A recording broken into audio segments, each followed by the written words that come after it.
Hello friends, అందరికీ నమస్కారము. Friends, నిన్న మేడ్చల్ మల్కాజ్గిరి జిల్లాలో దాదాపు ఒక 100 డబుల్ బెడ్రూమ్ల వరకు పంపిణీ చేయడం జరిగింది. సో రేపు ఇలాగే సేమ్ ప్రాసెస్లో ఒక 600 డబుల్ బెడ్రూమ్ల వరకు ప్రభుత్వం పంపిణీ చేయబోతుంది. సో ఎక్కడ పంపిణీ చేయబోతుంది, ఎప్పుడు పంపిణీ చేయబోతుందో వీడియోలో డీటెయిల్గా అయితే చెప్తాను. ఫ్రెండ్స్, ఎవరైతే వీడియో చూస్తూ ఉన్నారో అటువంటి వాళ్ళందరూ కూడా తప్పకుండా వీడియోని ఎండ్ వరకు చూడండి, ఎక్కడ కూడా స్కిప్ చేయకండి. ఫ్రెండ్స్, మేడ్చల్ మల్కాజ్గిరి జిల్లాలోని ప్రతాప్ సింగారంలో నిన్న దాదాపు ఒక 100 డబుల్ బెడ్రూమ్ల వరకు ప్రభుత్వం పంపిణీ చేయడం జరిగింది. అలాగే రేపు కూడా దాదాపు ఒక 600 డబుల్ బెడ్రూమ్లు ప్రభుత్వం పంపిణీ చేయబోతుంది. ఫ్రెండ్స్, ఫిర్యాది కూడా ఉప్పలు, అలాగే దాంతోపాటు ప్రతాప్ సింగారంలో మిగిలి ఉన్న డబుల్ బెడ్రూమ్లన్నీ కూడా ప్రభుత్వం రేపటి నుంచి పంపిణీ చేయబోతుంది.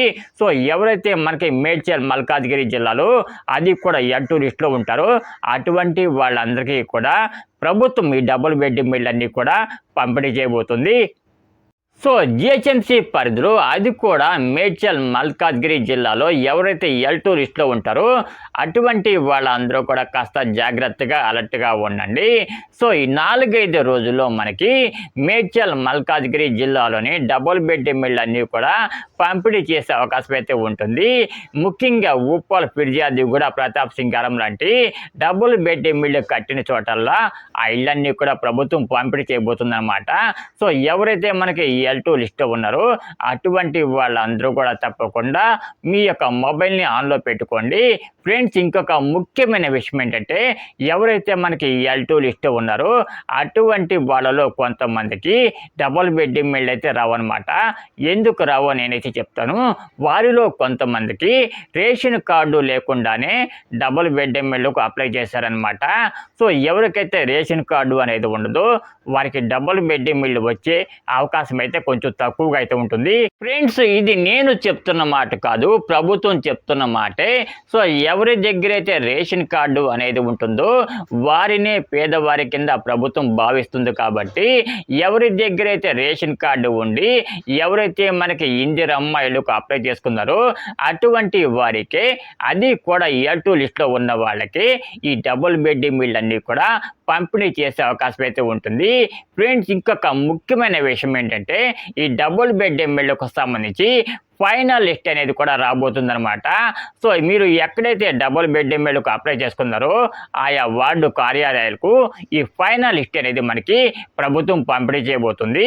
సో మీరు కనుక ఒకసారి వార్డు కార్యాలయానికి అందుబాటులో కనుక ఉన్నట్లయితే తప్పకుండా ఒకసారి మీ వార్డు కార్యాలయానికి వెళ్ళి ఒకసారి వాళ్ళని సంప్రదించినట్లయితే వార్డులో లిస్ట్ అనేది వచ్చిందో రాలేదో వాళ్ళు మీకు చెప్పడం జరుగుతుంది. ఫ్రెండ్స్, మొన్న నేను ప్రతాప్ సింగారంలోని ప్రభుత్వం కట్టించిన డబుల్ బెడ్రూమ్ల దగ్గరికి అయితే వెళ్ళానమాట. అక్కడ ప్రభుత్వం కట్టించిన డబుల్ బెడ్రూమ్లను చూడగానే నాకైతే నీళ్ళైతే ఆగలేదనమాట. సో నా కళ్ళ వెంటైతే నీళ్ళైతే వచ్చాయి. సో ఎంతో బాగా, ఎంతో అందంగా కట్టిన డబుల్ బెడ్రూమ్లన్నీ కూడా సో పెచ్చులు అయితే ఊడిపోయి మనకి చెత్త చెదారం అంతా కూడా మొలిచిపోయి మనకి చాలా దుర్భరంగా తయారయ్యాయన్నమాట. సో ఆ డబుల్ బెడ్రూమ్లే మనకి పేదవాళ్ళకి కనుక ఇచ్చినట్లయితే సో వాళ్ళు ఆ ఇళ్ళని బాగు చేసుకొని ఎంతో చక్కగా అందులో నివసించడం జరుగుతుంది. సో కాబట్టి ప్రభుత్వానికి మన ఛానల్ తరపు నుంచి కూడా ఒకటే చెప్తూ ఉన్నాము.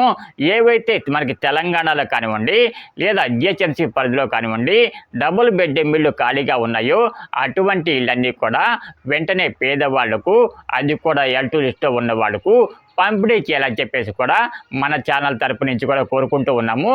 ఫ్రెండ్స్, ఈ వీడియో కనుక మీకు నచ్చినట్లయితే తప్పకుండా ఒక చిన్న లైక్ అయితే వేయండి. లైక్ వేయడం వల్ల వీడియో అనేది మరికొంతమందికి అయితే రీచ్ అవుతుంది.